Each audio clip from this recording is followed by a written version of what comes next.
সকলোলৈ নমস্কাৰ। পোনপ্ৰথমে আপোনালোকক মোৰ ইউটিউব চেনেলটোলৈ স্বাগতম জনাইছোঁ। আজি হস্তকলাৰ পৰা আঁতৰি লৈ আহিছোঁ আপোনালোকৰ বাবে আন এটা নতুন বিষয়ৰ ভিডিঅ'। যিসকল ভাইটি ভণ্টিয়ে এইবাৰ স্নাতকোত্তৰ প্ৰৱেশ পৰীক্ষাত অৱতীৰ্ণ হ'বৰ বাবে প্ৰস্তুতি চলাই আছা, তেওঁলোকৰ বাবেই লৈ আহিছোঁ কেইটামান গুৰুত্বপূৰ্ণ কথা, লগতে ডিব্ৰুগড় বিশ্ববিদ্যালয়ৰ অসমীয়া বিষয়ৰ পুৰণি প্ৰশ্নকাকতসমূহ। যিহেতু যোৱা দুবছৰৰ পৰাহে ডিব্ৰুগড় বিশ্ববিদ্যালয়ত প্ৰৱেশ পৰীক্ষাসমূহ অনুষ্ঠিত হৈছে, সেয়েহে 2 বছৰৰ অসমীয়া বিষয়ৰ প্ৰশ্নকাকতসমূহ এই ভিডিঅ'টোতে তোমালোকলৈ আগবঢ়াইছোঁ। আৰু বহুতো ভাইটি ভণ্টিয়ে জানিব খুজিছিল যে এই প্ৰৱেশ পৰীক্ষাৰ বাবে কেনেকৈ প্ৰস্তুতি চলাব বা কি পঢ়িব লাগিব। সেয়ে মই মোৰ অভিজ্ঞতাৰ ফালৰ পৰাই তোমালোকক ক'ব খোজোঁ, এই প্ৰৱেশ পৰীক্ষাৰ কাৰণে কি পঢ়িবা। প্ৰথম কথা, ভাষা, সাহিত্য, সংস্কৃতি আটাইকেইটা বিষয়ৰ ওপৰত খুব খৰচি মাৰি পঢ়িবা তোমালোকে।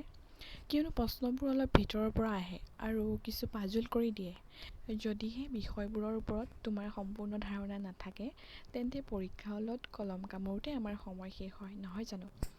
সেয়েহে ভাষা, সাহিত্য, সংস্কৃতিৰ প্ৰতিটো বিষয় বা সেই কিতাপখনৰ প্ৰতিটো পেৰাগ্ৰাফ যিমান পাৰা তোমালোকে খৰচি মাৰি পঢ়িবা আৰু ৰিভাইজ দিবা। আৰু এটা কথাত বহুতে কনফিউজ হোৱা দেখিছোঁ যে গুৱাহাটী বিশ্ববিদ্যালয়, কটন বিশ্ববিদ্যালয় বা ডিব্ৰুগড় বিশ্ববিদ্যালয় স্নাতকৰ চিলেবাছসমূহ বেলেগ বেলেগ। সেয়েহে এই প্ৰৱেশ পৰীক্ষাত আটাইকেইখন বিশ্ববিদ্যালয়ৰ কাৰণে কেনেকৈ প্ৰস্তুতি চলাব, এই বিষয়ে আচলতে মোক বহুতে সুধিছিল। সেয়েহে মই ক'ব খোজোঁ, এই লৈ তোমালোকে চিন্তা কৰিবলগীয়া একো নাই, কিয়নো তোমালোকে নিজৰ বিশ্ববিদ্যালয়ৰ অন্তৰ্গত স্নাতকৰ আটাইবোৰ কিতাপেই যদি প্ৰথম বৰ্ষৰ পৰা তৃতীয় বৰ্ষলৈ পঢ়া, তেন্তে তোমালোকে একো অসুবিধা নোপোৱা। কিয়নো প্ৰৱেশ পৰীক্ষাত সকলো বিশ্ববিদ্যালয়তে আদাৰ ইউনিভাৰ্চিটিৰ কাৰণে 20% বা 50% ছিট থাকে আৰু সেইমতেহে এই প্ৰশ্নকাকতসমূহো প্ৰস্তুত কৰা হয়। ইয়াৰ উপৰিও আৰু এটা কথা ক'ব খোজোঁ, তোমালোকে ভাষা, সাহিত্য, সংস্কৃতিৰ লগতে সাধাৰণ জ্ঞানৰ বাবেও পঢ়িবা। সাধাৰণ জ্ঞান বোলোতে তোমালোকে এই সাহিত্য সংস্কৃতিৰ লগত জড়িত সাধাৰণ জ্ঞানৰ কথাবোৰ চালেই হ'ব। ইয়াৰ বাবে তোমালোকে গৰিয়সীখন ল'ব পাৰা। প্ৰতিটো সংখ্যাৰ যদি গৰিয়সী পঢ়া, তোমালোকৰ বাবে খুব লাভদায়ক হ'ব।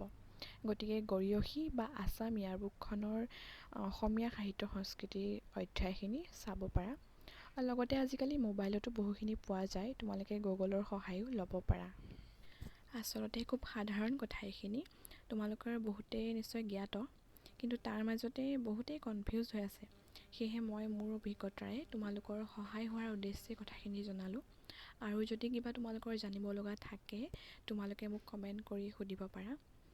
আৰু শেষত এই পৰীক্ষাত অৱতীৰ্ণ হ'ব লগা সকলো ভাইটি ভণ্টিলৈকে শুভেচ্ছা জনাইছোঁ। ভিডিঅ'টো কেনে পালে কমেণ্ট কৰি জনাব সকলোৱে। লগতে লাইক, শ্বেয়াৰ আৰু মোৰ চেনেলটো ছাবস্ক্ৰাইব কৰিবলৈ নাপাহৰিব। ধন্যবাদ।